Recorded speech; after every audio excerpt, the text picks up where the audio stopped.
PSA, the recording is going to sound bad because my microphone broke, and I'm just giving you a heads up on the video. Didn't realize it to the end, but yes, let's start the video. What's up, everyone, and welcome back to Fiction TV.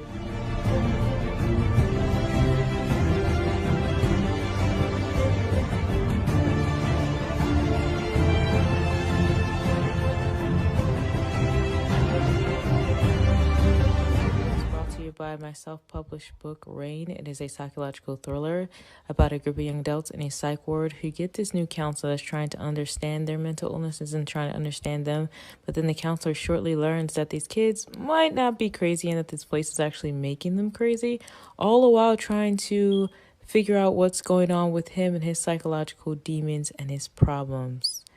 If you would like more information about this book, be sure to hit the link in the description box below. Really excited to talk about this, so let's get into it. So, Batman, the Batman 2022, it's directed by Matt Reeves, starring Robert Pattinson, zoekravitz, Paul Dano, Jeffrey Wright, and more. Batman ventures into Gotham City's underworld when a sadistic killer leaves behind a trail of cryptic clues.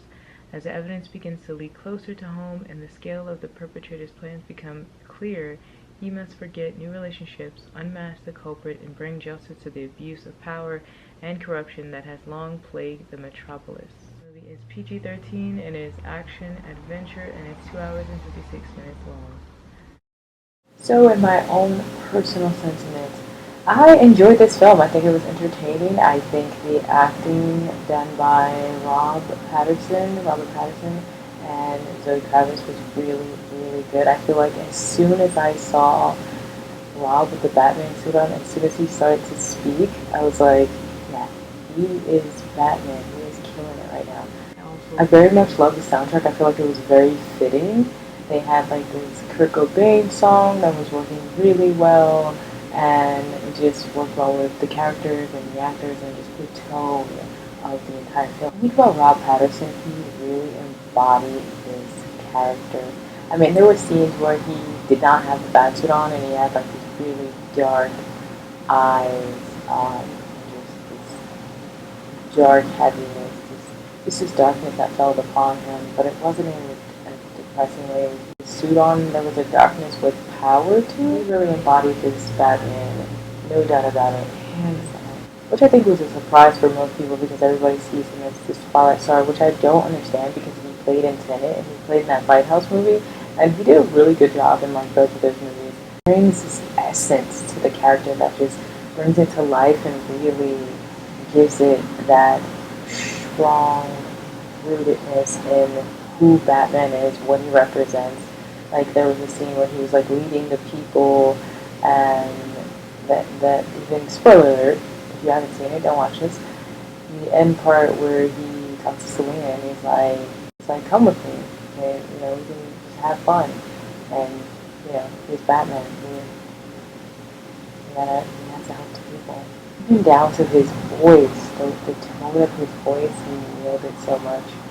And I wonder what he did to fall into that character. I'm really curious about that. I mean, even down to the whispering, everything is just effortless. Selena's character, played by Zoe Kravitz, was so badass. Oh, she was so good. I mean, her moves were quick, her blows were strong. Even like Batman's blows, when he would like punch somebody, he could just hit them one time and boom, they were out. He would knock them out for one time.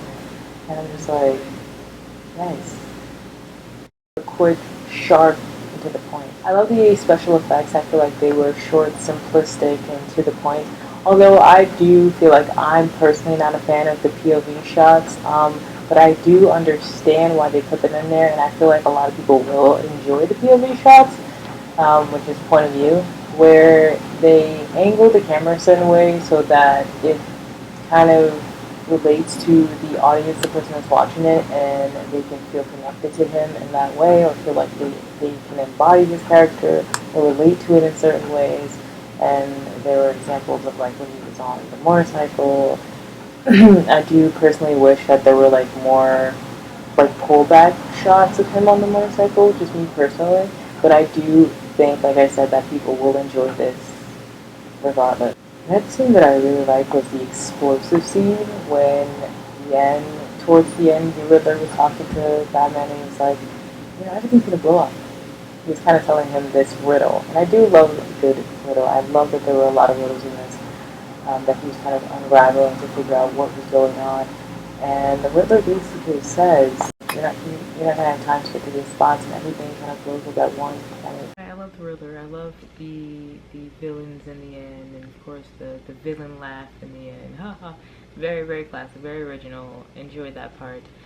And I even love the fact that they added in some sort of shock value where it shook you up a little bit, because we all thought like, oh my god, did something happen to this guy here that works with the Batman? Like, is he okay? Is he gonna die?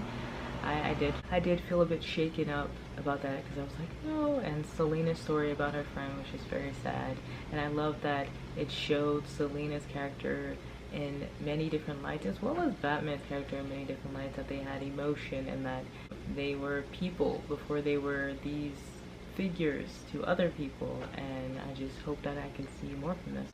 Overall, good acting. I think a lot of people enjoy this. I think you'll see the film. It will surprise a lot of people too, the acting, but it still gives that nostalgic feel. It still has that nostalgia that sits within you. Definitely recommend the movie. And if you like this video, be sure to give it a thumbs up and comment below. Let me know what did you think about the new film, and I'll see you all next time.